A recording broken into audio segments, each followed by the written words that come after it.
ഞാൻ ഈ തുടക്കത്തിൽ പറഞ്ഞതുപോലെ തന്നെ നമ്മുടെ സംസ്ഥാനത്തെ ഈ നാട്ടാന ആക്രമണങ്ങൾക്ക് ഒരറുതിയുമില്ല. കഴിഞ്ഞ ദിവസം രാത്രി പത്തനംതിട്ട തിരുവല്ലം ക്ഷേത്രത്തിൽ ആന ഇടഞ്ഞ് പരിക്കേറ്റത് 9 പേർക്കാണ്. നാട്ടാനകൾ മനുഷ്യരെ ഇങ്ങനെ ചുഴറ്റിയെറിയുന്നതും ചവിട്ടിക്കൊല്ലുന്നതുമൊക്കെ പതിവാകുന്ന സംഭവങ്ങളാകുന്നു. ആഘോഷത്തിൽ ആനയെ പങ്കെടുപ്പിക്കുന്നതിനുള്ള നിയന്ത്രണങ്ങൾക്കെതിരെ പക്ഷേ ആനപ്രേമികളും ആഘോഷ കമ്മിറ്റികളും എല്ലാം ഒറ്റക്കെട്ടാണ്. നാട്ടാന പരിപാലന ചട്ടമുണ്ട്. പക്ഷേ ഈ നാട്ടാന പരിപാലന ചട്ടം അത് കാലാനുസൃതമായി പരിഷ്കരിക്കപ്പെടേണ്ടതല്ലേ? ഈ ചിന്ത ന്യൂസ് മലയാളം പ്രേക്ഷകർക്ക് മുന്നിൽ ചർച്ചയ്ക്ക് വെക്കുകയാണ്.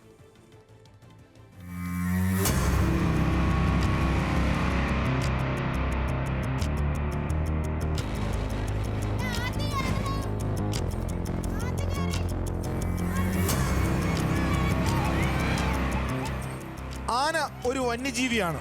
കാട്ടാന മാത്രമല്ല, നാട്ടാനയും.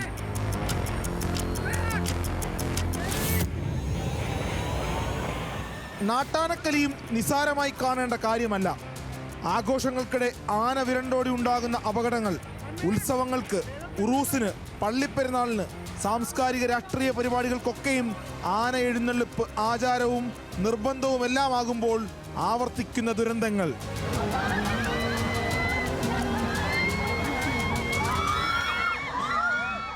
ഈ വർഷം ഇതുവരെ ഉണ്ടായവ മാത്രം നോക്കാം. തിരൂർ പുതിയങ്ങാടി നേർച്ചക്കിടെ ആനയിടഞ്ഞ സംഭവം. ആന ഒരാളെ ചുഴറ്റിയെറിയുന്ന ദൃശ്യം ഞെട്ടലോടെ നാം കണ്ടു. തൃശൂർ ചിറ്റാറ്റുകരയിൽ ഉത്സവത്തിനിടെ ആനയിടഞ്ഞപ്പോൾ പൊലിഞ്ഞത് ഒരു ജീവൻ. ആലപ്പുഴയിൽ പെരുമ്പള്ളത്ത് ക്ഷേത്രം ശാന്തി മണിക്കൂറുകളോളം ആനപ്പുറത്ത് കുടുങ്ങി. ഏറ്റവും ഒടുവിൽ കോഴിക്കോട് കൊയിലാണ്ടിയിൽ ക്ഷേത്രോത്സവത്തിനിടെ ആനയിടഞ്ഞ് 3 മരണം.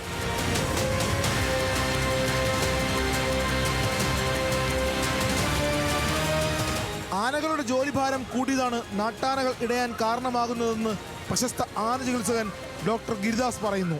ഇപ്പോൾ കാലഘട്ടം മാറിയ അന്ന് കാലത്തേക്ക് 10-600 ആനകളുണ്ടായിരുന്നു. ഇപ്പോൾ അത് പകുതിയിലേക്ക് വന്നു. അപ്പോൾ ആനകൾക്കുള്ള വർക്കിലോട് കൂടാന്ന് വെച്ചാൽ ആനപ്പിടുത്തം ഒന്നും ഇല്ലല്ലോ. അപ്പോൾ ആന മറ്റുള്ള സ്റ്റേറ്റിൽ നിന്ന് ആനകൾ ഇട്ട് വരുന്നില്ല. അപ്പോൾ ഇവിടെയുള്ള നമ്പറില്ല. ഇവിടുത്തെ ജോബ് എന്ന് പറയുന്നത് ജോബ് ടൈം കൂടി. കാരണം ഒരു ഉത്സവം കഴിഞ്ഞാൽ അടുത്ത ദിവസം ഗ്യാപ്പ് കിട്ടുന്നില്ല ആനകൾക്ക്. കാരണം ആനകളെ ഉത്സവത്തിന് വേണം.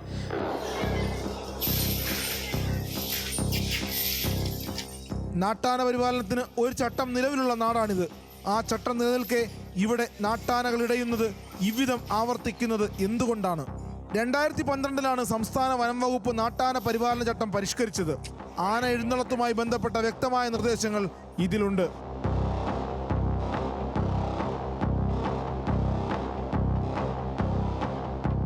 ഇതിനിടെയാണ് ആന എഴുന്നള്ളിപ്പിന് കടുത്ത നിയന്ത്രണങ്ങൾ ഹൈക്കോടതി നിർദ്ദേശിച്ചത്.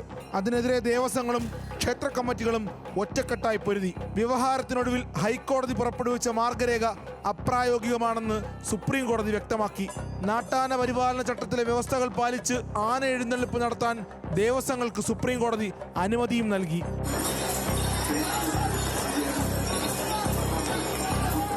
നാട്ടാനക്കലിക്ക് ഒരറുതിയും ഇല്ലാതെയാകുമ്പോൾ, മരണങ്ങൾ ആവർത്തിക്കുമ്പോൾ ചിന്തിച്ചു പോകും. നിലവിലുള്ള നാട്ടാന പരിപാലന ചട്ടമെങ്കിലും കൃത്യമായി പാലിച്ചെങ്കിൽ. നമുക്കൊരു ജീവന് പകരം വയ്ക്കാൻ മറ്റൊന്നുമില്ലല്ലോ. ഇടയുന്ന ആനയ്ക്ക് കാടെന്നും നാടെന്നുമില്ലല്ലോ. നാട്ടാനയുടെ ആക്രമണത്തിൽ ഒരു മരണമുണ്ടായാൽ നഷ്ടപരിഹാരം സംബന്ധിച്ച കാര്യങ്ങൾ തീരുമാനിക്കാൻ പ്രത്യേക നിയമം പോലും കേരളത്തിലില്ലെന്ന് heritage animal task force secretary Venkatachalam. ഞാൻ ഒരാളെ ഉത്സവ സ്ഥലത്ത് എത്തിയിട്ട് കൊന്നാൽ ആനയെ ഡേഞ്ചറസ് വൈൽഡ് ആനിമൽ എന്നാണ് നിയമരേഖകളിൽ സൂചിപ്പിക്കുക. ഇങ്ങനൊരു സാഹചര്യത്തിൽ ഒരാൾ മരണപ്പെട്ടാൽ ആര് നഷ്ടപരിഹാരം കൊടുക്കണമെന്നോ നഷ്ടപരിഹാരം കൊടുക്കേണ്ട എമൗണ്ട് എങ്ങനെ നിശ്ചയിക്കുമെന്നോ തീരുമാനിക്കാനായിട്ടുള്ളൊരു ആക്റ്റോ ഒരു റൂളോ കേരളത്തിലില്ല. സംസ്ഥാന സർക്കാർ ഒരു ഉത്തരവ് ഇറക്കിയിട്ടുള്ളത് കാട്ടാന ഒരാളെ കൊന്നാൽ 10 ലക്ഷം രൂപ കൊടുക്കാം എന്ന് സം ടോട്ടലായിട്ട് പ്രഖ്യാപിച്ചിരിക്കുകയാണ്. ഉത്സവങ്ങളാകട്ടെ, സംഘടനകളുടെയോ സ്ഥാപനങ്ങളുടെയോ ആഘോഷങ്ങളാകട്ടെ, മനുഷ്യരുടെ സന്തോഷത്തിനാണ് മനുഷ്യനുണ്ടാക്കിയ എല്ലാ ആഘോഷങ്ങളും. അതിൽ ജീവനുകൾ പൊലിയാതിരിക്കാൻ, എന്നേക്കുമുള്ള നഷ്ടങ്ങൾ ഉണ്ടാവാതിരിക്കാൻ ഏറ്റവും വലിയ ശ്രദ്ധ വേണം. അതിന് നമ്മൾ തന്നെ ഉണ്ടാക്കിയ ചട്ടങ്ങളും നിയമങ്ങളും പാലിക്കപ്പെടണം. ആദ്യം പറഞ്ഞതുപോലെ ആന അടിസ്ഥാനപരമായി ഒരു വന്യജീവിയാണ്. അതിനെ മെരുക്കാനേ ആകൂ, ഇണക്കാനാകില്ല.